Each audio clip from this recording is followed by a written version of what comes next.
अपनी बेटी को बाजी कहती हूँ, आयशा को बाजी बोलती हूँ। वो इसी घर में रहती थी, वो बाहर से आया, उसने वहाँ पे एक औरत रखी हुई थी, बाजी उसको लाइक नहीं करती थी। बाजी के पास आया, सोफे पे बैठ गया, बाजी को कहता है आप खुला वापस ले लो। वो कहती मैंने नहीं लेना, मेरे लिए आप गैर महरम हो। लेटी वो बात कर रही थी फ़ोन पे, सीधा उसको 1 फैर, 2 फैर, 3, 15 फैर मारे उसने।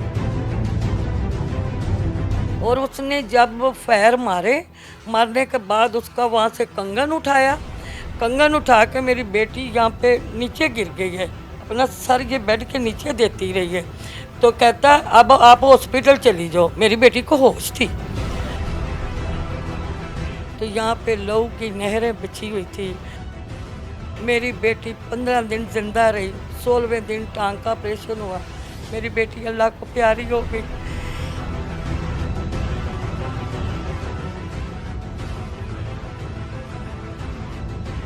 और मुझे कहता था कि अपनी मशीरा को कि जो इसने मुझसे तलाक अदालत से ली है ना वो वापस ले ले। और नशई आदमी है जो दुबई में ड्रिंक भी करता है। शुरू से उसको हम नहीं पाला, आप जिससे मर्ज़ी पूछ लें, मगर उसने एंड कर दिया। अस्सलामुअलैकुम, आप टीवी से मैं हूं फैसल खान सूरी। इलाका बागबानपुरा में मौजूद हूं जहां पे एक अफसोसनाक वाक़या पेश आया। गुलफाम नामी शख्स जिसकी आयशा के साथ तकरीबन 20 साल पहले शादी हुई, 20 साल गुजरने के बाद ऐसा क्या हुआ कि गुलफाम ने आयशा को 15 गोलियां मारकर जान से मार डाला। आइए मुकम्मल वाक़या जानने की कोशिश करते हैं। मेरे साथ आयशा की वालिदा मौजूद हैं, उनसे सारा वक़ुआ जानने की कोशिश करते हैं। मैम मुझे बताइएगा कि गुलफाम इसी घर में रहा करता था, आयशा के साथ ताल्लुकात कब से ख़राब हुए थे? वो पहले घर में थे, उसके बाद वो दुबई चला गया। दुबई जाने के बाद बाजी इधर ही रहती थी। ये उसका अपना, आप अपनी बेटी को कहती हैं? मैं अपनी बेटी को बाजी कहती हूँ, आयशा को बाजी बोलती हूँ। वो इसी घर में रहती थी, वो बाहर से आया और उनकी नचाकी पड़ी हुई थी। उसने वहाँ पे एक औरत रखी हुई थी, बाजी उसको लाइक नहीं करती थी। बाहर कौन सी कंट्री में? दुबई में। मेरी बेटी का भी कारोबार दुबई में था, बेटे भी उधर ही थे, आती जाती थी। जब उसने ये बातें सुनी, उसने उससे खुला ले लिया। खुला लेने के बाद वो बाज़िद होके इधर आ गया। बेटी ने उसको कहा कि आप वापस चले जाओ, मेरे घर में ना रहो। वो 1-2 दिन बाज़िद होके बैठा रहा। उसके बाद उसने ये काम किया, रिवाल्वर ले आया, मोज़र लेके अपने पास रख लिया। उसने 10 मुहर्रम को बाजी के घर नज़र न्याज बाजी ने दिलवाने के बाद 8 बजे की उसकी फ़्लाइट थी शाम की। वो जाने से पहले बाजी इधर सोई हुई थी। बाजी के पास आया, सोफे पे बैठ गया, बाजी को कहता है आप खुला वापस ले लो। वो कहती मैंने नहीं लेना, मेरे लिए आप गैर महरम हो, आप जाओ चले जाओ, जब जाओगे उसके बाद सोचूंगी। वापस लेने का क्यों बोलता था? वो कहता था कि आप खुला ले। बाजी कहती मैंने नहीं लेना, आपने औरत रखी हुई है, आप मुझे तंग करते हो, जलील करते हो, मैंने नहीं लेना। औरत के साथ नाजायज़ ताल्लुकात थे? नाजायज़ ताल्लुकात थे, कोई अच्छे ताल्लुकात नहीं था। आता जाता था, उसको चलाता था, दिखाता था। मेरी बेटी बड़ी तंग थी उससे, लेकिन बच्चों का मुंह मारते बाजी सब्र कर लेती थी। जब इसने ये वाक़या किया, ये ऊपर गया, जाके वहाँ से मोज़र लेके आया। मोज़र लेके इसी सोफे पे बैठ के उसको कहता इकबाल नगर से जो उसका बाया घर था, वो बाहर चला गया, उधर इकबाल नगर में गया। इकबाल नगर से वापस आया, आके तो बाजी को लेटी वो बात कर रही थी फ़ोन पे, सीधा उसको 1 फैर, 2 फैर, 3, 15 फैर मारे उसने। 15 फायर मारे? 15 फायर मारे बेटी को। मार के मैं अपने घर में थी, मेरा बेटा थोड़ी देर पहले ही निकल गया। ये बेटा भी घर से निकल गया था, मेरी तरफ आ गया था इसका बेटा। जब उसको फायर लग गए, मेरे पोते ने मुझे फ़ोन किया। जब हम भागे आए तो यहाँ पे लहू की नहरें बिछी हुई थी, लोग इकट्ठे हुए थे। उसको हॉस्पिटल ले गए, सर्विस ले गए। वहाँ पे उसको जाके उन्होंने एडमिट किया। उसका 15 गोलियाँ उन्होंने निकाल ली, बोतलें ब्लड की लगाई। वहाँ पे सारी पुलिस आ गई। पुलिस के बावजूद वो आज दिन तक हमें नहीं मिला। हम भाग दौड़ कर रहे हैं। मेरी बेटी 15 दिन जिंदा रही, 16वें दिन टांग का ऑपरेशन हुआ। मेरी बेटी अल्लाह को प्यारी हो गई। उसके बाद हम पुलिस के पास जाते हैं, वो हमें लॉलीपॉप देते हैं, कहते आज पकड़ेंगे कल पकड़ा जाएगा, ऐसे वैसे। फिर करने के बावजूद 2 दफ़ा ये इस दोबारा मोहल्ले में आया। बेटी के बच्चे कितने थे? मेरी बेटी के बच्चे 2 बेटे 1 बेटी 2 बहुएं। जब गोलियां मारी गई तब यहाँ पे कोई मौजूद नहीं था घर में? नहीं, उसकी ये 2 बहुएं थी 1 बेटी थी। जब उसने फायर मारा वो तीनों भाग गई, फ़ोन छोड़ के भाग गई। अगर उनके पास फ़ोन होता तो कोई 15 पे कॉल कर देती। वो बच्चियाँ थी, वो डर गई, वो भागी। उन्होंने तो किसी मोहल्ले वालों को भी नहीं बताया। वो घबरा गई, कांपने लग गई, कोई भी उसके पास। और उसने जब वो फायर मारने के बाद उसका वहाँ से कंगन उठाया। कंगन उठा के मेरी बेटी यहाँ पे नीचे गिर गई है, अपना सर ये बेड के नीचे देती रही है। तो कहता अब आप हॉस्पिटल चली जाओ। मेरी बेटी को होश थी, मेरी बेटी को बड़ी होश थी। कहती, उसको कहता मुझे गाड़ी की चाबी दो। चाबी उसने कहा, वो पड़ी चाबी लेकर गाड़ी बाहर से पकड़ी, उधर से कोने से दरवाजे के आगे खड़ी करके कहता जाओ। लोग इकट्ठे हो गए, सामने लोग भागे आए। उन्होंने कहा ये क्या किया, वो क्या किया, वो क्या किया। वो भाग गया। एक मोटरसाइकिल थी जो वो भी बच्चे के पास किराए की पड़ी हुई थी, उसकी जाती अपनी लेके नहीं गया। वो गाड़ी आज दिन तक उसने वापस नहीं की। उसके बाद वो यहीं पे भागा दौड़ा फिर रहा। पुलिस कहती जी हम इधर से ट्रेस रहे हैं, वो भाग गया। अब इधर से ट्रेस रहे हैं, वो भाग हम पहले भी आयशा पे तशद्दुद किया करता था? किया करता था, बहुत ज़्यादा। 10-12 साल पहले उसको खंजर मारे, वो पूरा पेट उसका काट दिया। ख़ानदान के कहने पे, बच्चे देखते हुए मैंने उसको माफ़ कर दिया था, क्योंकि उसका बाप नहीं था। ये भाई था इधर, एक भाई जर्मन में होता है। ये बेचारा क्या कर सकता था। ये तो अब माशाल्लाह शऊर है, समझदार है, इसको पता चला कि दुनियादारी क्या होती है। अब वो भागा फिर रहा है, हर एक बंदे के पास इल्तिजा लेके जाता है, कोई सुनता ही नहीं है। बहन तो इसको नहीं मिलेगी, मुझे बेटी नहीं मिलेगी, बच्चों को माँ नहीं मिलेगी। लेकिन तशी दुख है, दर्द है कि हमारी कोई भी नहीं सुन रहा। बस यही कहती रही है भाई को, इसको छोड़ना नहीं है अम्मी, इसको छोड़ना नहीं। अम्मी भाई को कह दो, काशी भाई मेरा हिसाब आपने लेना है, एक एक कतरे का मेरा हिसाब लेना है। वो यही इल्तिजा करती रही, बच्चों को भी कहती रही है कि मैंने इसको माफ़ी नहीं देनी, इसको बेटे आपने छोड़ना नहीं। अब उसके बच्चे दोनों तरफों से यतीम हैं, मज़लूम हैं, बच्चे हैं, वो क्या करे। उस नमराद ने ऐसा काम कर दिखाया, ना वो आगे का रहा ना पीछे का रहा, बच्चे दरमियान में। अब मामू का साया है, मेरा साया या अल्लाह का साया। मेरे साथ शाह जमान मौजूद हैं, इनसे जानते हैं कि कानूनी कार्रवाई अभी तक क्या मुमकिन हो पाई है। सर बताइएगा कि इतना अरसा गुजर गया, एफआईआर की ये आपके पास कॉपीज़ भी मौजूद हैं, लेकिन पुलिस ने अभी तक गिरफ्तार क्यों नहीं किया मुलजिम को? सर मैं जब भी थाने जाता हूँ, डीएसपी साहब नासिर गोरी साहब हैं, वो बहुत अच्छे हैं। जब जाके बैठता हूँ तो वो मुझे कहते हैं जी पुलिस पता कर रही है, वो हमारी लोकेशन में नहीं आ रहा, 2 किलोमीटर की रेंज होती है हमारे पास। तो मगर सर पुलिस उसके साथ है, मुझे लगता है कि पुलिस को उसने पैसे दे दिए हैं, तो इस केस का कुछ भी नहीं कर रहे। उन्होंने मेरे पीछे बंदों ने फायरिंग की मेरी मशीरा के कत्ल के बाद। मेरे पास छोटा सा वीडियो प्रूफ था, मैंने डीएसपी साहब को दिया। उन्होंने एसएचओ को बोला रजवान खान को कि भी पर्चा दो, उसने पर्चा दिया। उस गाड़ी में भी पुलिस वाले मौजूद थे। अरशद डिल्लू साहब इंस्पेक्टर ने वो 440 वाले लड़कों से पैसे लेके एक ही ज़मानत करा दी। अगर वो बंदा पकड़ा जाता, वो बताता कि गाड़ी में 3 कौन थे, क्या पता उसमें गुलफाम भी होता, कोई और होता।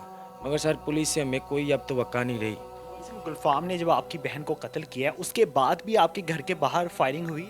जी सर, हमारे घर 2 दफ़ा गुलफाम आया, उसकी वीडियो रिकॉर्डिंग है पीछे गली पर। हमने 15 पे मेरी वालदा घर थी, मेरी बड़ी मशीरा आसपा बीबी घर थी, मेरा भांजा घर था। वो जब आता है बाहर गली में खड़ा हो जाता है, फिर उसका बेटा बाहर की तरफ भागता है, फिर 15 पे अंदर से कॉल करती हैं ये ख़वातीन, मेरी वालदा और मेरी बहन।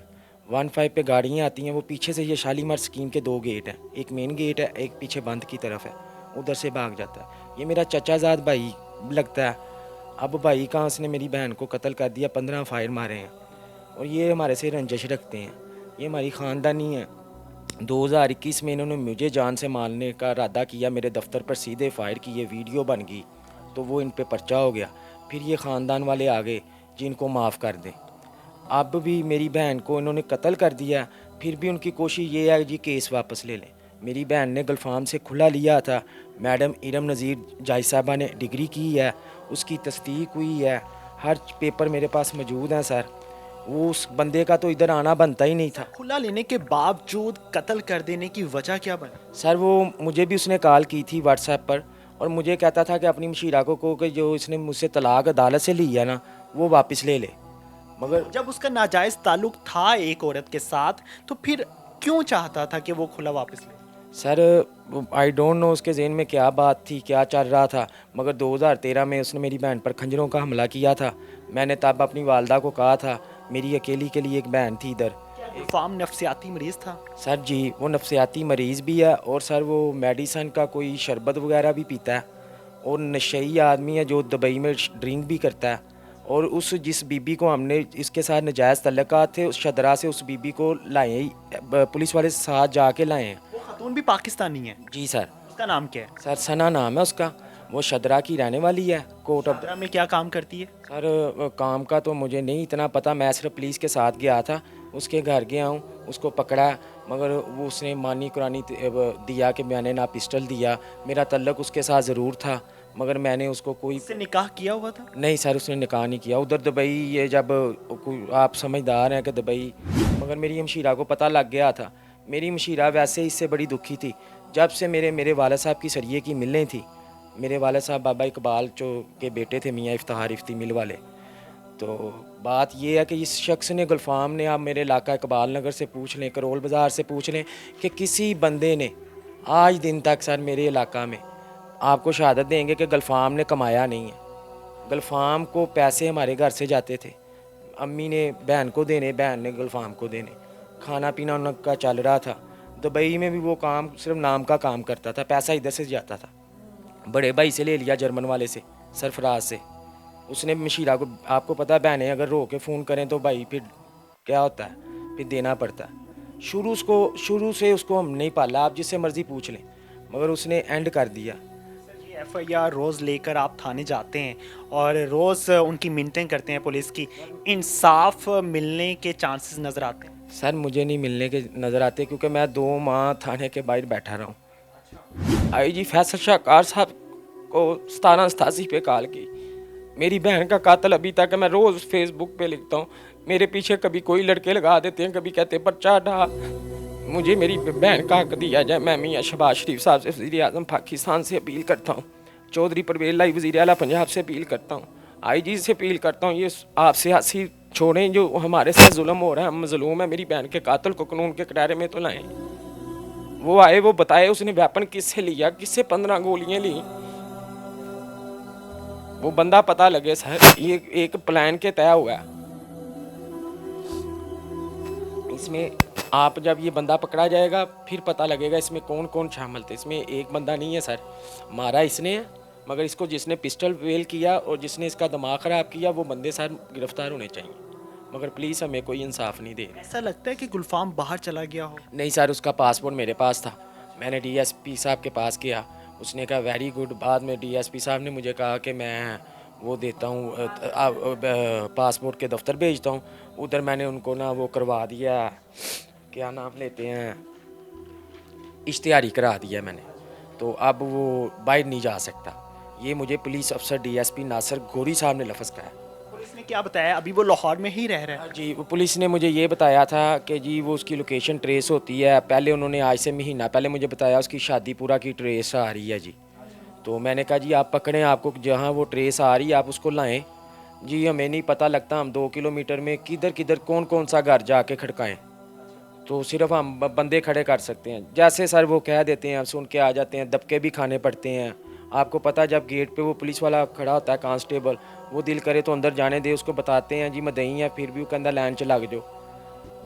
मुझे तो हैरानगी हो रही है कि एक ऐसा कत्ल जो इतनी बेदर्दी के साथ किया गया हो, 15 गोलियां मारना किसी शख्स को, 15 गोलियां, ये सिर्फ जुबान से हिंद से बोलते हुए आसानी हो रही है, लेकिन 15 गोलियां मारते हुए टाइम लगता है।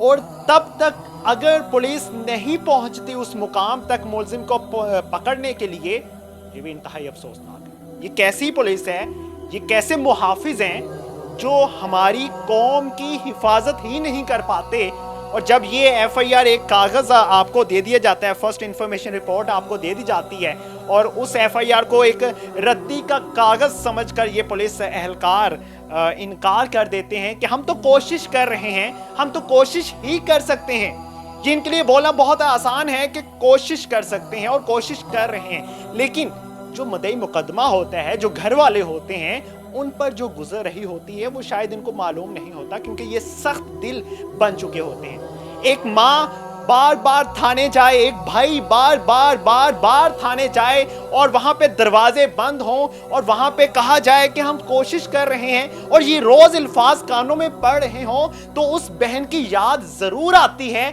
जो इस दुनिया में नहीं होती, और भाई का दिल चाह रहा होता है कि मैं असला उठाऊं और उस कातिल को कत्ल करके आऊं। अगर हमारे कानून नाफिज करने वाले अदारे एक्टिव नहीं होंगे, इंसाफ नहीं मिलेगा पाकिस्तान में, तो एक वक्त बहुत जल्द आ जाएगा जब कातिल को पुलिस नहीं पकड़ेगी, कातिल को मदई मुकदमा ही पकड़ा करेगा और मार दिया करेगा, और फिर पुलिस से कहा करेगा जो करना है कर लो। फिर ना कहिएगा कि कानून हमने हाथों में ले लिया, पाकिस्तानियों ने हाथों में ले लिया। पाकिस्तान को मजबूत बनाने के लिए कानूनी अदारे मजबूत होने होंगे। इस तरह से जुल्म ना करें कौम पे।